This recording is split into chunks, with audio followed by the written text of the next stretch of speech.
What if your purpose isn't something you find, but it's something that you are?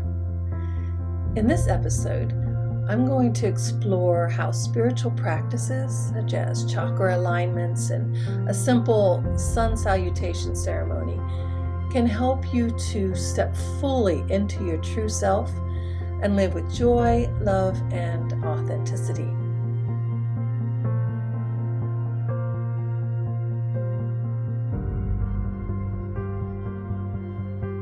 Hi everyone, welcome to the Light Journal Podcast. I'm Jamie Perez. When we think about our purpose on earth, we often imagine it's a big and complex thing. But what if it's actually far simpler and far more difficult than we have imagined? For example, imagine if you're here to be joy. Not to bring joy, but to be joy. There is a subtle but powerful difference between those two statements. Bringing joy is an action, a doing, but being joy, that's a state of existence. The two are interconnected. You can't truly be joy without also sharing it, but you can easily bring joy to others without being joyful yourself. As I've processed this idea, Spirit confirmed a really big truth for me. Our purpose here on earth is always about being, not doing. The doing is a natural extension of who we are. It's what happens when we're living authentically. Now, I've had many incredible experiences with quantum healing hypnosis technique because my husband is a practitioner. But one session in particular changed my perspective on the topic of doing and being. In a deep trance state, I saw an aspect of my higher self as a wisp of energy in space. And you know what its only purpose was? To be joy. It was playing in a beautiful, multicolored nebula with other wisps. And they weren't there to accomplish anything or to create something. They were simply there to enjoy the beauty and to dance in the nebula. And yeah, they may not have had any physical voice, but I could feel their laughter and pure delight. In that moment, Spirit confirmed to me that our purpose on earth can be just that simple. We may be here to be joy, to be love, to be courage, to be humility, all while in the flesh. This is where it gets complicated. The physical body creates an illusion of separation, making us, as conscious energy, believe we are actually the form that we're inhabiting. It's like an actor who forgets he's acting and becomes the character he's sent to portray. We forget that our true nature is divine, and in so doing, we forget our purpose here. While trapped in this illusion, most of us spend our lives with this nagging sense that something's missing. We may search for answers in religion, education, relationships, careers, power, but we just keep coming up empty. You want to know why? Well, I think it's because we're looking for purpose within the illusion itself. Our jobs, our possessions, our beliefs, they're all part of the costume and the background and the stage in this 3D reality. Our true purpose lies much deeper. This illusion elevates doing over being. Think about it. How many people in your life truly know who you are beyond what you do for them? Most will describe you by your actions, your job, or your sacrifices. And these are all reflections of the illusion you're living within. They're all part of the character that you're portraying on this world stage. A few years ago, I was reading all of Dolores Cannon's works on quantum healing hypnosis technique, and I discovered that I am part of the second wave of volunteers.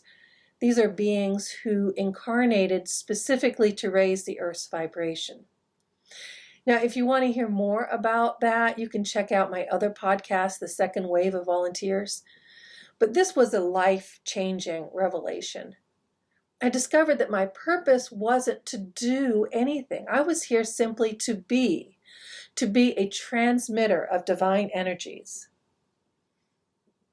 After a lifetime of striving to prove my worth through actions that I did, I learned that being was enough. But even with this knowledge, I still felt that compulsion, that need to be doing something more. And that's when I realized the connection. We do what we are. Well, as a transmitter of divine energy, I am a conduit. The energy flows into, through, and out of me. So when I'm aligned with this flow, I feel energized and alive. It creates a powerful feeling of satisfaction. I'm like a flute that's being played with the divine winds that are blowing through me. I can't think of a better example than that. This reminds me of a story about a revered Lakota holy man named Frank Fool's Crow. If you ever get a chance to read a biography on him, I highly recommend it. He said, "I cured with the power that came through me. I was like a hole through which the power could come." He understood that if he ever thought he was doing the work himself, then the hole would close up and the power would stop flowing. Because he understood the power was flowing through him, not from him. He simply had to surrender to being a conduit, because that's what he came to be. Well, this same principle applies to all of us. As spirits in the flesh, we have access to an endless supply of this quantum energy field. The more aligned we are, the more energized and transformative the flow feels. The less aligned, the more depleted and stagnant we feel. As divinity in the flesh, this energy flows through us. So why do we sometimes feel disconnected? I would suggest it's because alignment is about the spirit and the body collaborating for a single purpose. It's about being a healer, yes, and also doing the work of healing. It's about being a musician and doing the work of a musician. It's about being a teacher and doing the work of teaching. When these two things are misaligned, we feel a lingering sense of dissatisfaction. Joy and purpose are deeply interconnected. True joy comes from being in alignment with your purpose. And that purpose is to experience and to embody what is flowing through you. If you're not in alignment, you may notice blockages or feel like something is just simply off. And yet, Spirit also gave me a message that sounds like a contradiction at first. Doing leads to knowing, and knowing leads to being. Spirit explained it this way. When we engage in spiritual practices, whether that's shamanic journeying, mediumship, card reading, Reiki, meditation, or whatever other practice resonates with you, our doing confirms our beliefs. We see our visions become reality.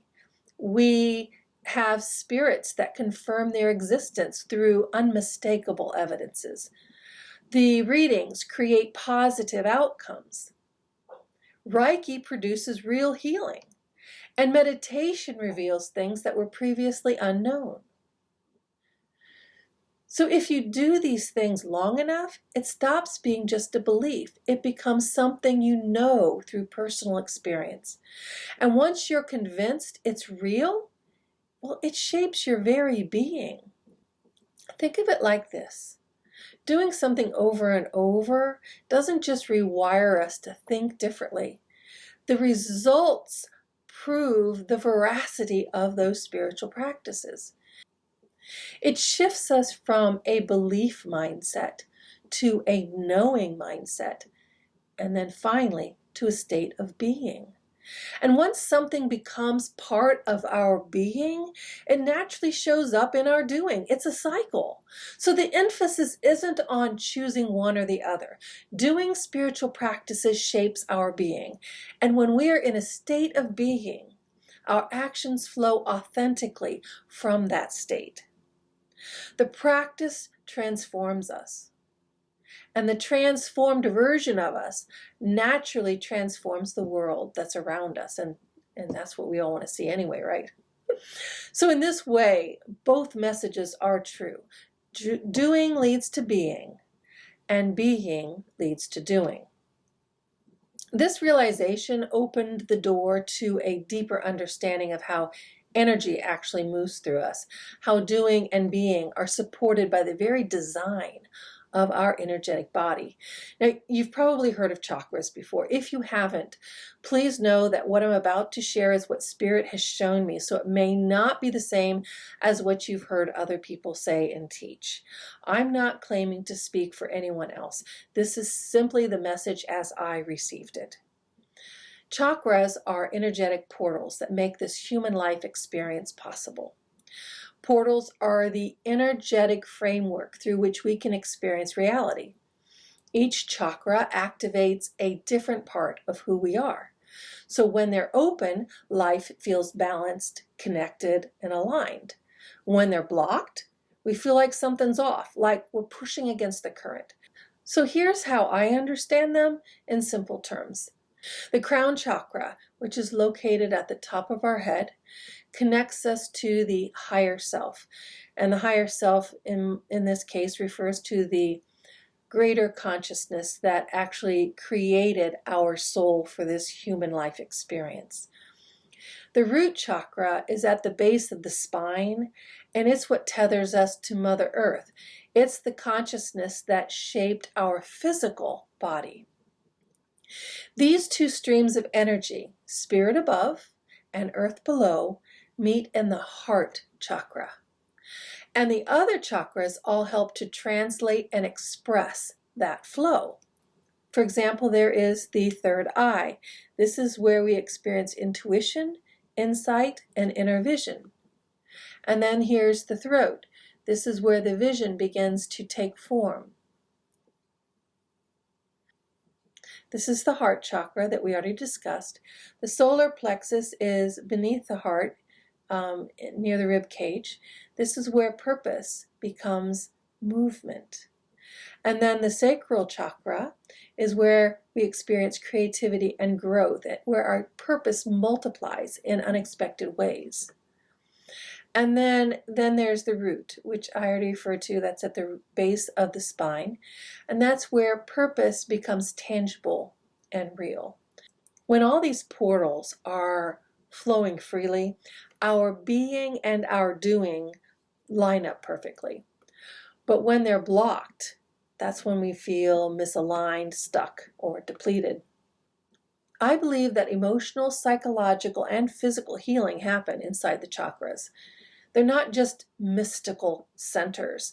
They're actually real energy centers that hold memory, emotions, and the imprints of our experiences.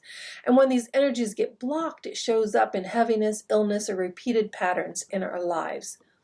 So when we cleanse the chakras, it's like clearing old debris out of a river so that life can flow freely again. And sometimes what rises to the surface in that process may surprise you. And that's where I want to stop for just a moment and share something personal.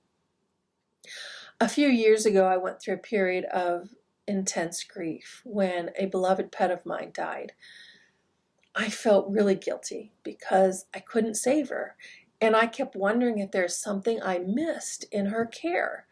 Her death was especially painful because she loved me unconditionally. And I mean, if we're honest, most of us don't often experience that kind of love in our human relationships. In my grief, I was drawn to stand under the light of Grandfather Sun and do a chakra cleansing. That's when I discovered something I didn't even know was buried inside of me. It was the deepest wound of them all. It wasn't just about losing her. It was about the old belief I had carried over from Christianity. The belief that not even Source itself loved me unconditionally.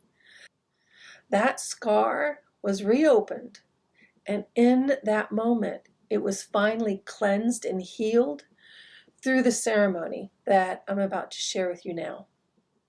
I call this ceremony the Sun Salutation Ceremony. It's a simple practice, but don't let its simplicity fool you. It really carries deep healing medicines. If you can, step outside and face the sun. It doesn't matter what time of day it is. Kick off your shoes, dig your toes into the soil, put on some sunglasses if you need to, and close your eyes. You don't have to stare at the sun. Just feel its warmth and its presence. Call out a greeting. Acknowledge the sun's role as the physical representation of Source. Take a breath. Feel the temperature of the air that you're breathing in. Notice the light pressing against your eyelids and experience the heat beating against your skin. Let yourself really feel that connection with Grandfather Sun.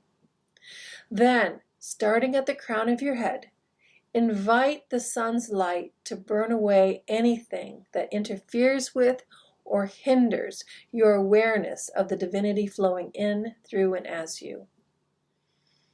You can make your requests out loud or silently. It doesn't matter, although, to be honest, I always found that speaking aloud is much more effective. So now I want you to envision a waterfall of fire pouring into your crown chakra. And it's going to cleanse away anything that no longer serves you. And it will leave you open and fully receptive to the light. So I want you to dwell in that space as you invite the sun to activate and charge your crown chakra. Don't rush, there's no hurry. Trust whatever words rise up in you in that moment. Speak them aloud if possible. When you feel ready, move down to the next chakra and do the same thing. Keep going until you've reached the root. And when you finish, thank Grandfather Sun for its cleansing and its activation and for any wisdom it provided to you during that ceremony. Now, the next section isn't necessary, but it's something that I find to be really nice for concluding the ceremony. Turn your attention to the ground beneath your feet and just feel Mother Earth holding you. Invite her energies to flow up and into you as well. Offer her your gratitude. And if you feel called to, leave her a small gift like a flower, a bit of incense, or even just your thanks. And that's it. It's simple but powerful. It clears the way for your purpose to flow more freely through you. Because again, your purpose isn't something you have to chase. It's something you have to allow yourself to be. If you found this podcast helpful and you'd like to get the word out to other people, be sure to leave a comment, like, and subscribe. It really makes a difference with the YouTube analytics. Blessings on your journey, everyone.